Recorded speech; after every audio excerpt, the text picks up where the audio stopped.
Assalamualaikum warahmatullahi wabarakatuh.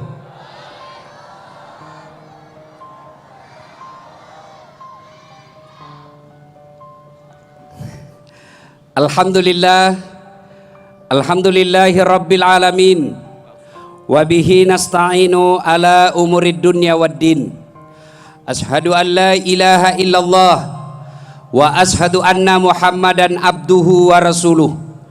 Allahumma salli ala Sayyidina Muhammad wa ala alihi wa sahbihi ajma'in. Amma ba'd. Faqad qala Allah subhanahu wa ta'ala fi kitabil karim wa huwa asdaqul qailin.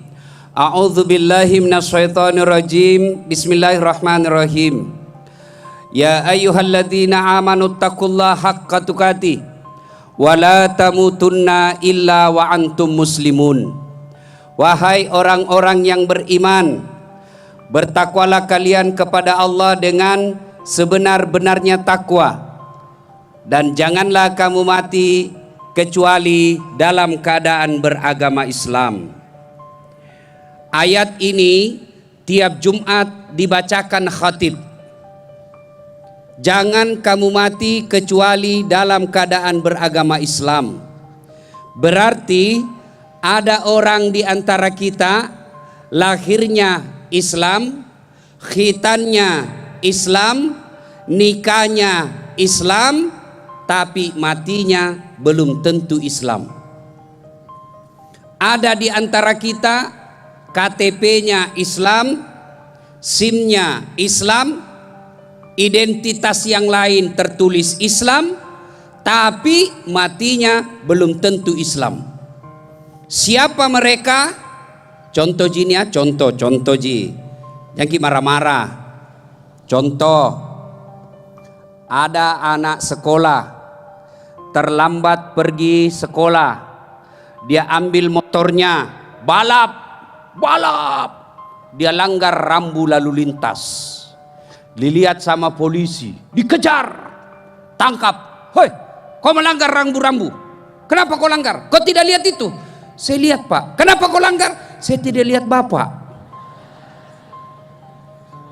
Melanggar. Pengadilan 250.000. Dah ada uangku, Pak. Mari atur saja. Berapa? 50. 40 uangku, Pak. Sudah, ambil 10, mari 30. Sudah dapat 30.000, lalu pergi makan coto. Makan coto Makassar. Makannya 284. 2 mangkok coto, 48 ketupat. Karena ketupatnya gratis. Pas kenyang betul dia keluar warung, disenggol mobil, mati. Mati dalam keadaan kafir. Kenapa? Ada barang sogok dalam perutnya. Apalagi contoh jinia, contoh. Jangan marah.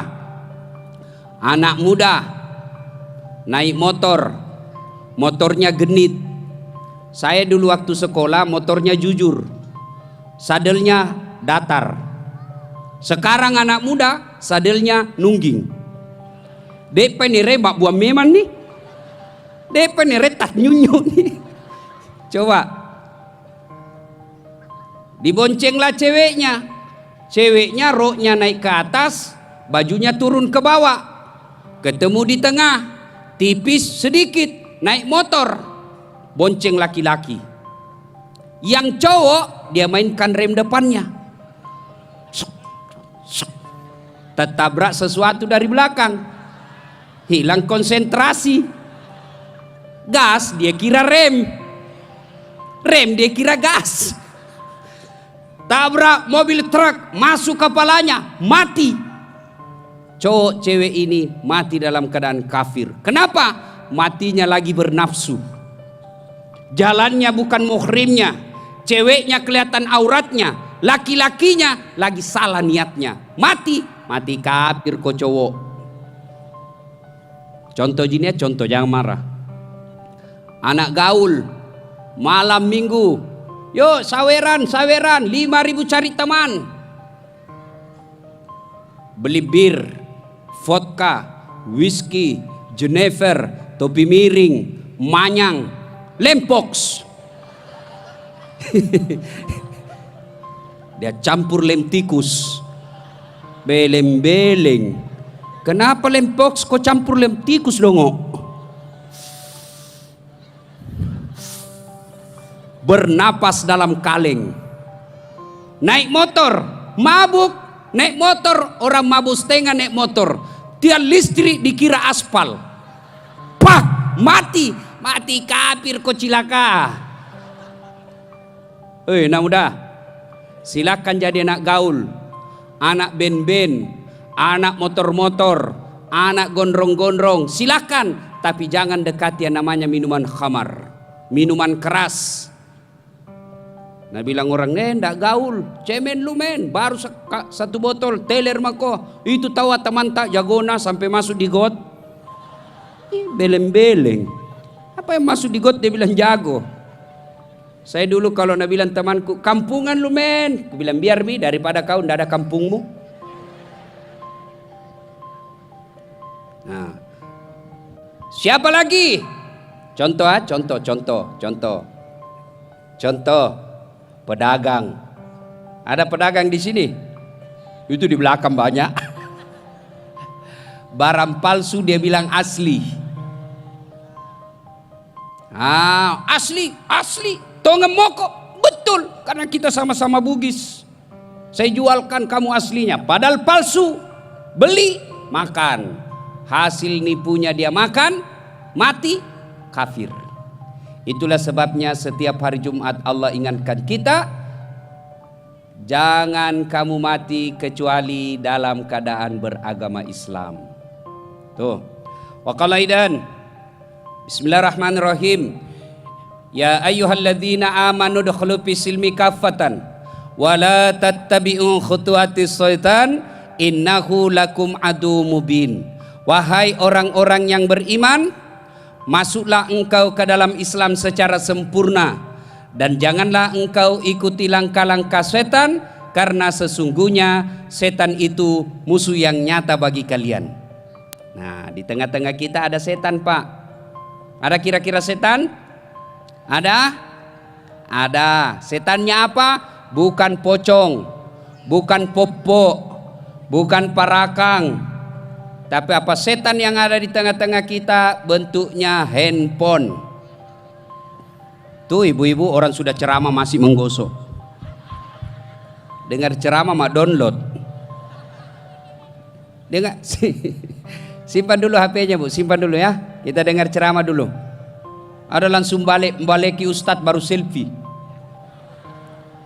Ustadz Dasat lagi ceramah, langsung update status. Sudah 55 umurnya masih selfie-selfie. Tomato jili-jili.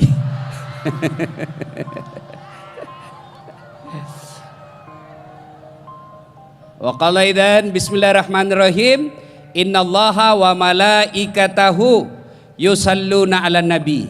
Ya ayyuhalladzina amanu sallu alaihi wa sallimu taslima. Sesungguhnya Allah dan para malaikatnya bersalawat kepada Rasulullah Muhammad sallallahu alaihi wasallam, maka wahai orang-orang yang beriman, bersalawatlah kalian kepada Rasulullah dengan sebaik-baik salawat. Shadaqallahul azim, maha benar Allah dengan segala firman-Nya. Ibu bapak, saudara-saudara sekalian, teristimewa yang kita hormati Bapak Wakil Bupati Tanah Bumbu beserta Ibu, anggota DPRD Kabupaten Tanah Bumbu, kita lihat-lihat sekarang ada di depan kita, tandai mukanya. Nanti kalau pilcaleg pilih lagi, yang tidak datang pikir-pikir untuk dipilih lagi. Yang insya Allah dimuliakan dan dirahmati oleh Allah Subhanahu wa Ta'ala. Saya mau bercerita, ini kisah nyata. Suatu ketika saya diundang oleh Istana Anak Yatim Batu Licin khotbah Jumat.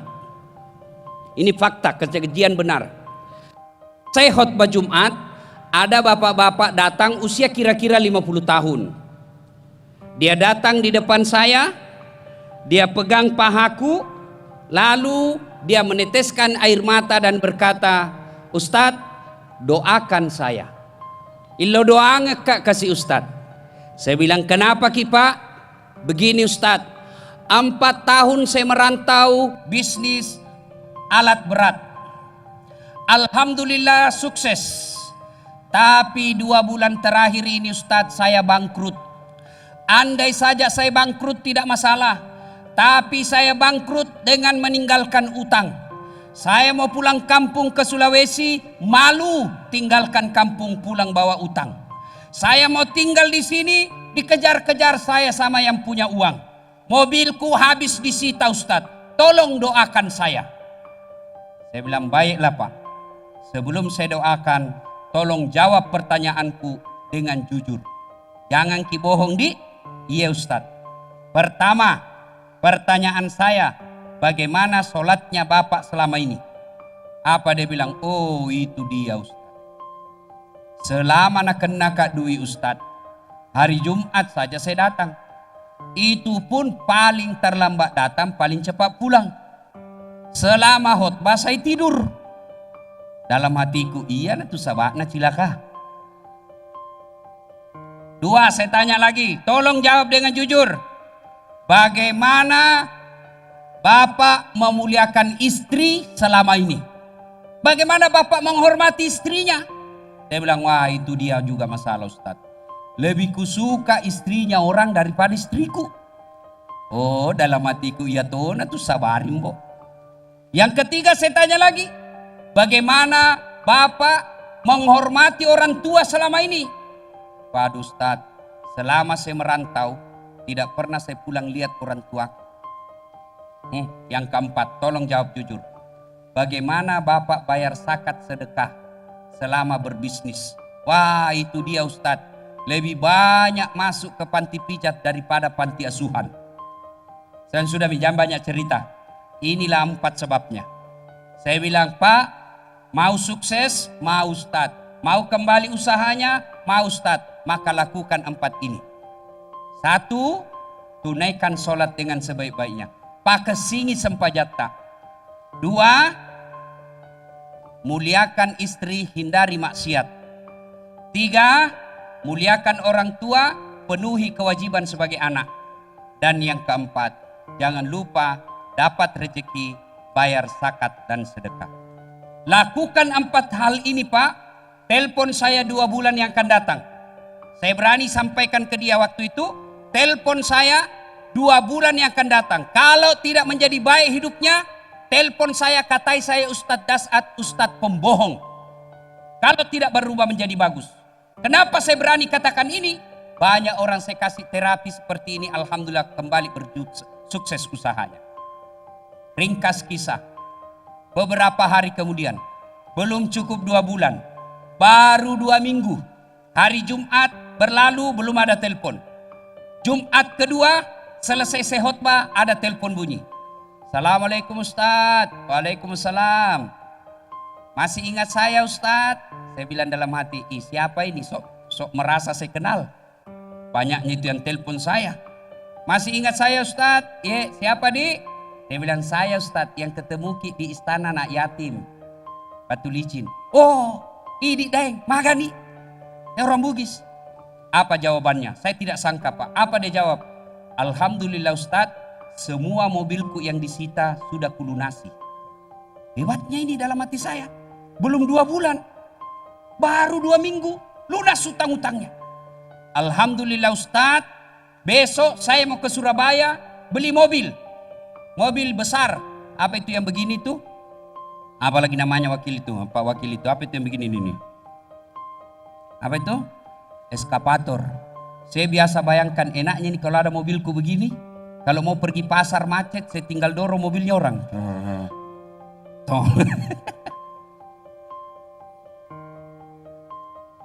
Dia mau ke Surabaya Ustadz beli eskapator. Alhamdulillah. Bahkan terakhir dia telepon saya, Ustadz saya mau ke Berau. Untuk apa? Saya mau beli sawit ratusan hektar. Doakan makin sukses Ustadz. Dan dia katakan, Alhamdulillah saya sudah beli juga kapal penangkap ikan yang besar. Heran saya Pak, tidak sampai 2 bulan berhasil dengan baik mengembalikan hidupnya menjadi lebih bagus.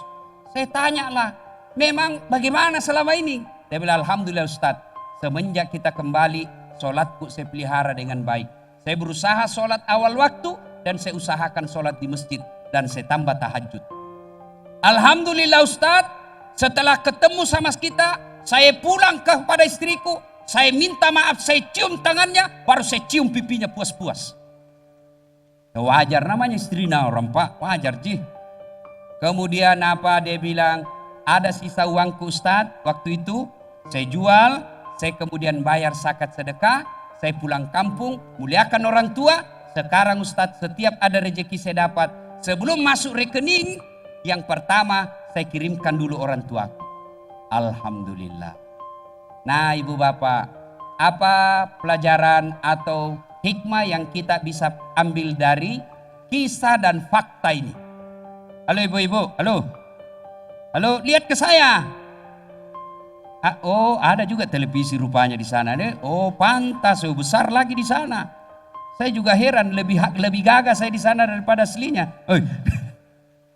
Baik Bapak, saudara-saudara sekalian, pelajaran 1. Ibu mau sukses, punya usaha, punya bisnis, mau kembali hebat.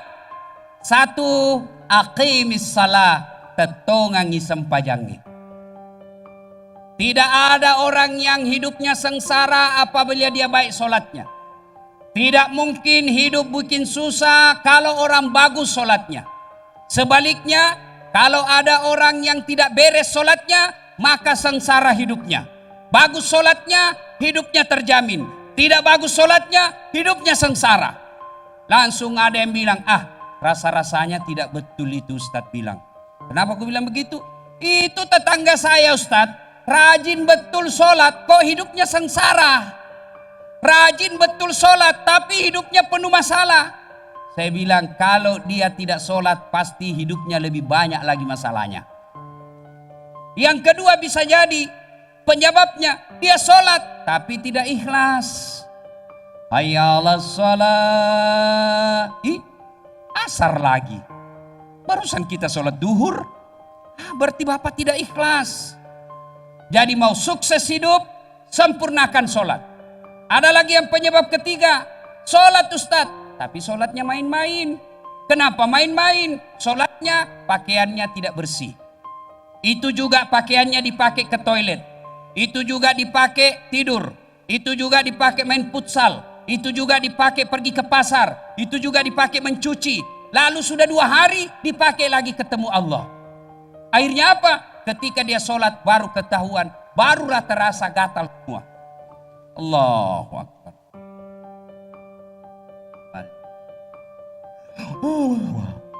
Iya kan. Ada bangke sampai pantat. Siapa ajar ki sholat menggaruk pantat? Allahu Akbar. Tidak semangat. Assalamualaikum. Assalamualaikum. Atau terlalu semangat. Allah. Ada juga saya lihat itu sholat begitu. Ada juga sholat kayak ditiup angin.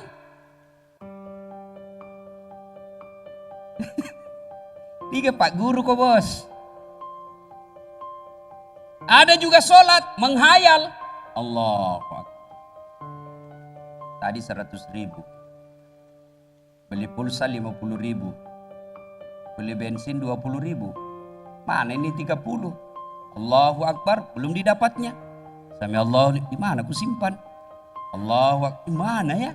Pas Assalamualaikum, oh di bawah sadel. Ini sholat atau cari duit? Nah, kalau mau bagus perbaiki sholat. Ya, alhamdulillah saya lihat ini muka-muka rajin sholat. Nah, saya kasih oleh-oleh. Ibu bapak, ada yang punya tanah 10 hektar di sini? Ada yang punya tanah 100 hektar? Ada kayaknya. Mau punya tanah berhektar-hektar? Mau punya kekayaan bermiliar-miliar? Tentu mau. Allah sediakan fasilitasnya apa? Ada yang disebut sholat sunat fajar. Sholat sunnah 2 rakaat sebelum azan subuh. Bapak lakukan 2 rakaat itu kata Nabi. Ketika di akhirat nanti ditimbang amalnya, maka 2 rakaat itu lebih berat daripada dunia dan isinya. Coba. Jadi kalau kita merasa miskin, tidak punya rumah, tidak punya tanah, mau punya miliki dunia dan isinya, caranya gampang. Gimana caranya Ustaz? Sholatlah 2 rakaat sebelum azan subuh. Tapi kalau sholat subuhnya jam 6 pagi, wabillahi taufiq wal hidayah, tidak dapat lagi, sudah terlambat. Misal masuk waktu subuh pukul 5.00, kira-kira 10 menit sebelum pukul 5 kita sholat 2 rakaat, maka nilai pahalanya kelak di akhirat ketika ditimbang pahalanya lebih berat itu dunia dan isinya, lebih berat yang 2 rakaat ketimbang dunia dan isinya. Tuh, apalagi sholat, apalagi ada yang disebut sholat duha. Ibu-ibu mau bantu suaminya cari nafkah? Mau bantu suaminya cari nafkah? Mau Ustaz, maka ibu-ibu akan lebih bagus tinggal di rumah sholat duha. Berapa rakaat Ustaz? 2 rakaat. Maksimal 8 rakaat. Artinya 2 rakaat boleh, 4 rakaat boleh, 6 rakaat baik, lebih bagus lagi 8 rakaat. Bagaimana caranya Ustaz? Sama cara pelaksanaan sholat sunnah yang lain, cuma beda niat. Kalau tahajud, niatnya tahajud, waktunya malam hari, syaratnya harus sudah tidur. Berapa lama tidur? Meskipun 10 menit sudah boleh. Contoh, jam 11 malam tidur, pas jam 11.10 menit terbangun, maka sudah boleh sholat tahajud di situ. Tapi waktu yang paling bagus jam 3, jam 4 dini hari. Tujuannya apa? Karena biasa kalau kita bangun sholat tahajud jam 2, kemudian tidur jam 3, biasanya sholat subuhnya jam 7 kesiangan. Maka lebih bagus sholat tahajudnya di pukul 4 menjelang subuh. Kalau sholat duha, waktunya pagi hari. Jam berapa Ustadz? Kira-kira jam 9. Berapa rakaat? 2 rakaat boleh. Bagaimana niatnya? Boleh dilafazkan dalam bahasa Arab, boleh juga dilafazkan dalam bahasa Indonesia. Misal, contoh ibu, bahasa Arabnya, sholli sunnatal duha, raka'ataini lillahi ta'ala, Allahu Akbar. Itu bahasa Arab. Mau bahasa Indonesia, saya niat sholat duha 2 rakaat, sunnah hukumnya bagi saya, lillahi ta'ala, Allahu Akbar. Tidak tahu bahasa Arab, tidak tahu juga bahasa Indonesianya Ustadz, susah hafalnya, ambil cara pintas. Gimana caranya? Berdiri tegak, menghadap ke kiblat, baru bilang maki dalam hati, Tuhan, sampai sunnah duha karena Allahu Akbar. Boleh. 2 rakaat berikutnya ulang lagi, Tuhan, masih seperti yang tadi, Allahu Akbar. Boleh, benar boleh. Yang tidak boleh kalau sudah takbir lalu mengucapkan bahasa Indonesia. Kalau niat bahasa Bugis boleh, bahasa Banjar boleh, bahkan tidak diucapkan pun boleh. Bapak baru wudhu. Ketika wudhu sudah ada dalam hati, saya mau sholat duha. Itulah niat. Tapi kalau diucapkan lebih bagus lagi. Tidak dihafal, tidak usah. Daripada kita tunggu menghafal, tunggu hafal-hafal, tidak menghafalnya, maka dia tidak sholat. Pernah ada muda saya lihat di masjid, masuk masjid, takbir, Allah, dia ulang lagi, Allah, ulang lagi, Allah, ulang lagi, langsung dia duduk, tak jadi sholat. Saya pergi tanya, kenapa tidak jadi sholat dek? Saya lupa usallinya Ustaz. Kalau tidak hafal, tidak mesti, cukup selesai takbir, Allahu Akbar, baca doa iftitah, baca Al-Fatihah, baca surah Wad-Duha, kalau hafal duha, Wad-Duha, kalau hafal. Kalau tidak hafal, surah apa saja. Bahkan boleh surah pendek seperti Wal Asr atau Inna A'taina, atau boleh sama sekali tidak membaca surah pendek. Cuma kalau ibu-ibu tidak membaca surah pendek, hanya Al-Fatihah saja, sama halnya makan nasi, tidak ada ikannya, tidak ada sayurnya, tidak ada sambalnya, nasi saja. Tentu lebih enak kita makan ada sayurnya, ada ikan bakarnya, ada ikan gorengnya, ada sambalnya. Itu maknanya kalau kita sholat, makin banyak bacaan-bacaan kita baca, makin banyak pahala yang kita dapat. Lalu selesai sholat duha, Assalamualaikum warahmatullah, Assalamualaikum warahmatullah, berdoalah. Ingat, sholat duha itu khusus Allah berikan untuk membuka pintu keutamaan dunia. Maka doa yang kita minta selesai sholat duha, jangan minta doa-doa yang berkaitan dengan misal berkaitan jodoh. Bukan salah, bukan dilarang, tapi tidak pada tempatnya. Lalu apa yang kita minta ketika selesai sholat duha? Berkaitan dengan dunia. Contoh, ya Allah, Engkaulah yang mengatur rezekiku. Itu ini, ibu-ibu nih pergi suaminya kerja, pergi ngelaut, pergi dagang di pasar, pergi tangkap ikan di laut, atau pergi bawa kendaraan umum jadi sopir. Maka istri yang baik, dia tinggal di rumahnya sholat duha, selesai sholat duha dia berdoa, ya Allah, Engkau yang mengatur rezeki suamiku. Jika rezekinya masih di atas langit turunkan, jika masih dalam tanah munculkan, jika masih jauh dekatkan, jika masih dekat masih kurang cukupkan, dan yang lebih penting ya Allah berkahkan. Nah ulang, dengar doanya baik-baik ya. Ya Allah, Zat yang mengatur rezeki kami, jika rezeki suamiku masih di atas langit turunkan, jika masih dalam tanah munculkan, jika masih jauh dekatkan, jika masih sedikit cukupkan, dan yang lebih penting dari itu ya Allah berkahkan. Selesai itu telepon suami. Alangkah bahagianya kita seorang suami. Selesai istrinya sholat, lalu mendapat teleponlah istrinya atau SMS. Pak, jangan menghalalkan segala cara. Bapak baru saja saya doakan dalam sholat duha. Insya Allah rezeki tidak akan diambil orang, rezeki tidak akan tertukar. Itu bu, ibu, rahasia laki-laki nih bu.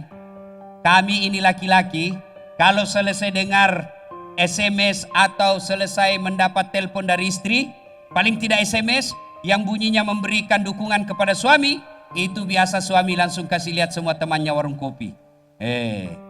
SMS-nya istriku, Itako bos, makasih toh. Ibu, biasanya kita SMS begitu suami tak? Iya, biasa. Tapi paling SMS-nya ibu dari rumah, jangan lupa singgah beli gas. Sholat duha, adik-adik remaja, ini contoh pribadi saya. Bukan mau sombong, bukan mau takabur.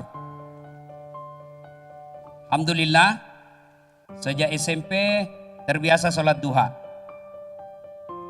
Selesai sholat duha, saya berdoa kepada Allah. Ya Allah, Engkaulah sumber segala ilmu pengetahuan. Bukakan pintu hati dan pikiran saya dalam menuntut ilmu. Berikan saya kemudahan dalam berpikir, kemudahan dalam pemahaman. Alhamdulillah, baca Al-Fatihah, selesai. Jadi waktu SMA, begitu bunyi bel, teman-teman pada lari ke kantin. Saya masuk ke musola, sholat duha dulu. Selesai sholat duha, saya berdoa kepada Allah. Selesai berdoa, barulah saya ke kantin. Kalau ada uang. Kalau tidak ada uang, carian orang kaya ndongo. Ada PR? Ada. Kerjakan dulu dasar, gampang. Tapi belikan dulu jalan kote. Parter ki bos. Selesai, baru berdoa kepada Allah. Alhamdulillah, dengan doa itu saya yakin Allah kabulkan doa saya. Alhamdulillah sekolah lancar. Sarjana 2, Master 1, S3 2, doktor saya ada 2, sarjana saya juga ada 2. Bagaimana caranya? Saya tidak juga tahu caranya. Caranya saya rutinkan sholat duha. Adik-adik mau sukses sekolah dengan baik, merantau ke Samarinda, merantau ke Balikpapan, merantau ke Banjarmasin, merantau ke tanah leluhur kalau dia orang Bugis ke Sulawesi, maka jangan lupa biasakan sholat duha. Sholat duha tidak dibayar. Selesai sholat duha, mintalah pertolongan kepada Allah. Nih yang kedua, tadi sholat fajar, 2 sholat duha. Yang ketiga yang mesti kita lazimkan adalah sholat sunnah taubat. Ini terutama bapak-bapak yang sudah bau-bau kubur, yang sudah pensiun. Tapi kematian itu tidak harus tua dulu. Ada orang ketika saya ceramah kematian, takziah, itu anak muda langsung orang tua dia lihat-lihati. Yang sudah pensiun, sudah putih rambutnya. Dia pikir barangkali langsung dikasih kaget orang tua. Apa kau lihat? Yang namanya kematian tidak harus tua dulu. Yang namanya kematian, anak muda mati, orang tua mati, orang kaya mati, orang miskin mati, pejabat, rakyat biasa, anggota DPR, polisi, ibu-ibu, ustadz. Di belakang sedikit. Nah ibu bapak saudara-saudara sekalian, nah ketika usia kita makin uzur, maka sholat yang paling bagus kita lakukan adalah sholat sunnah taubat. Kapan waktunya Ustadz? Selesai sholat maghrib menjelang isya. Boleh selesai duhur? Boleh. Boleh sebelum duhur? Boleh. Boleh setelah isya? Boleh juga. Tapi waktu yang paling bagus selesai salat maghrib, menunggu isya, maka kita sholat taubat, 2 rakaat salam, 2 rakaat salam, 2 rakaat salam. Berapa rakaat jumlahnya? Maksimal 6. Di sujud terakhir, selesai atau selesai sholat, bertaubatlah kepada Allah. Mohon ampunan kepada Allah. Ya Allah, ampuni saya. Ya Allah, kemarin saya hilap di kantor. Saya pegang tangannya sekretarisku, dia pegang Kak juga. Akhirnya aku pegang-pegang ya Allah.